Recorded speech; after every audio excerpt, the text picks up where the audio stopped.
Hi friends, welcome to my YouTube channel graceful explorer. ఈరోజు నేను మీకు కీరా కర్డ్ సాలెడ్ అయితే చూపిస్తాను ఎలా చేసుకోవాలో. ఇది వెయిట్ లాస్ అవ్వాలనుకునే వాళ్ళకి మంచి సాలెడ్ అవుతుంది. ఇది మీరు నైట్ మీల్లోకి కనుక రీప్లేస్ చేసుకున్నారంటే, డిన్నర్ బదులు ఈ సాలెడ్ అయితే తీసుకున్నారంటే 1 మంత్లోనే మంచి వెయిట్ లాస్ రిజల్ట్స్ అయితే మీరు చూస్తారు. సో దీనికోసం ఏమీ అవసరం లేదు. ఒక కీరా అయితే తీసుకుని పీల్ చేసుకుని చిన్న ముక్కలుగా కట్ చేసుకోండి. పీల్ చేసుకోకుండా తినచ్చు అనుకునే వాళ్ళు పీల్ చేయకుండా నీట్గా వాష్ చేసుకునేదా ముక్కలుగా కట్ చేసుకోండి. కట్ చేసుకుని ఒక బౌల్లో యాడ్ చేసుకోండి. నెక్స్ట్ దాంట్లో ఒక స్మాల్ ఆనియన్ చిన్న చిన్న ముక్కలుగా కట్ చేసి యాడ్ చేసుకోండి. ఒక small tablespoon olive oil అయితే యాడ్ చేసుకోండి. నెక్స్ట్ మీరు కర్డ్ అయితే యాడ్ చేసుకోవాలి. నేను ఇక్కడ కర్డ్లో salt and pepper already add చేసేసి పెట్టుకున్నాను పక్కన.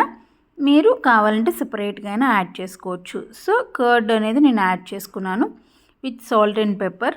నెక్స్ట్ లాస్ట్లో ఒక హాఫ్ లెమన్ అనేది స్క్వీజ్ చేసుకుని మొత్తం మిక్స్ చేసేసుకుని సర్వ్ చేసేసుకోవడమే.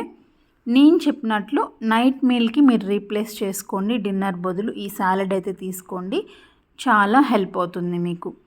అండ్ హెల్దీ కూడా. దీంట్లో వాటర్ కంటెంట్ ఎక్కువ ఉండడం వల్ల మీకు హెల్ప్ అవుతుంది బాడీకి.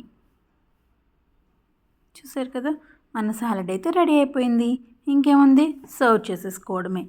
ఎంతో టేస్టీగా కీరా కర్డ్ సాలెడ్ అయితే రెడీ అయిపోయింది. చాలా యమ్మీగా ఉంటుంది. ఎప్పుడు ట్రై చేయని వాళ్ళు డెఫినెట్గా ట్రై చేయండి. Thank you for watching. Please like and subscribe to my channel.